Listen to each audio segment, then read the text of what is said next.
gente tem ouvido muito falar sobre problemas que eu não sei se a gente pode falar que é uma nova pandemia, não sei o que é que a psicanálise ela traz. Problemas que são reais, que é a depressão e a ansiedade. O que é que diferencia as duas? E onde uma começa e a outra termina, onde uma termina e a outra começa. Existe algum elo entre depressão e ansiedade? 17 horas e 56 minutos. Eu sei que talvez a gente não tenha tempo, porque a gente é a nossa Ave Maria às 18, mas dá para a gente começar, que é um tema muito sensível. Sim. E aí a gente vai falar porque os nossos jovens e adolescentes, e eu nunca vi meu filho falar de ansiedade, essa semana ele falou. Minha mãe, eu senti ansiedade na hora de fazer a prova. Foi a primeira vez. E aquilo me ligou um pisca-alerta dentro da minha casa. E aí eu tenho certeza que várias mães que estão ouvindo a gente, que veem seus filhos falando isso, cada dia uma vez mais precoce, com 3, com 5 anos de idade, com 6 anos de idade.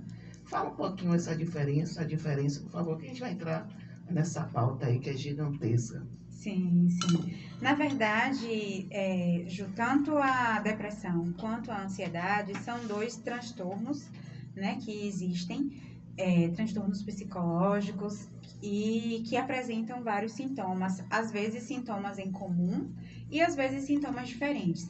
Né? Quando você falou sobre essa questão de onde uma começa, onde a outra termina, existe a possibilidade da pessoa apresentar apenas a depressão, assim como existe a possibilidade de apresentar apenas um transtorno de ansiedade. E também existe a possibilidade de você apresentar os dois, né? Porque existe as comorbidades. Então, às vezes, a gente apresenta um transtorno e possui outros, né? Por comorbidade. Então, assim, não quer dizer que porque você apresenta exclusivamente um transtorno que você só vai ter ele. Você pode também apresentar outros transtornos. Então, o que é mais importante disso tudo, na verdade, é a gente buscar esse cuidado, né? Esse alerta, como você falou em relação ao seu filho, por exemplo, é você perceber que se está apresentando sintomas, se está atrapalhando a funcionalidade da vida, o que tem que ser feito? Vamos buscar ajuda. Vamos prestar atenção a esses sintomas para poder entender o que tem que ser feito. Sobre essa questão da ansiedade, é um fator que é importante a gente pensar, porque assim, muitas pessoas entendem a ansiedade exclusivamente como um problema, né? Como um transtorno. Sim. E não é necessariamente. Pode ser uma defesa? A ansiedade é uma emoção, né, que todos nós sentimos. Sim, sim. Assim como o medo, né, Sim. é um mecanismo, inclusive, de defesa que se apresenta na vida de todo ser humano. Então, assim, a gente não vai dizer que você vai ficar livre de ter ansiedade. É difícil isso existir. Eu acho que é até impossível, na verdade. Mas existe a questão, né, no momento que essa ansiedade se torna patológica, que é a partir do momento que ela se torna com sintomas e intensidade excessiva a ponto de atrapalhar a funcionalidade da sua vida. Então, você começa a deixar de manter os seus cuidados básicos, interfere no seu estudo, interfere no seu trabalho, interfere no seu dia a dia, na sua vontade de levantar da cama e fazer as suas atividades. Então, quando a gente tem essa funcionalidade interferida, atrapalhada, aí é um grande alerta de que está na hora de buscar ajuda. Mas só aquela ansiedade que a gente sente, por exemplo, vou fazer uma viagem. E aí eu começo a ficar ansiosa, né? Nos preparativos, o que eu tenho para organizar, não posso esquecer as coisas que eu tenho que levar. Eu tenho um compromisso. Eu, por exemplo, vim hoje fazer esse programa aqui com vocês. Sim. Senti ansiedade. O que me espera lá? Quais perguntas vão surgir? O que os espectadores vão contribuir, né? Então, essa é uma ansiedade que a gente tem como uma ansiedade natural, né? Então, peraí que a gente vai continuar. Sim. Vamos dar só essa pouquinho, por favor, Ju. Rubens, daqui a pouco eu sei que ele tem pergunta, mas a gente conclui esse tópico que é muito importante. Você falando que a ansiedade, né? De observar. Agora, por exemplo, assim, quando é que ela se torna patológica? Quando é que ela se torna um problema real? Que você identifica, não, isso aqui a gente tem que cuidar. Né? Porque tem essa ansiedade, como você falou, a gente tem aquele momento. Eu estou ansiosa para minha diplomação segunda-feira. Mas ela não atrapalha meu dia. Eu vou, eu faço minhas coisas, eu vou e volto. Mas quando é que ela se torna um problema?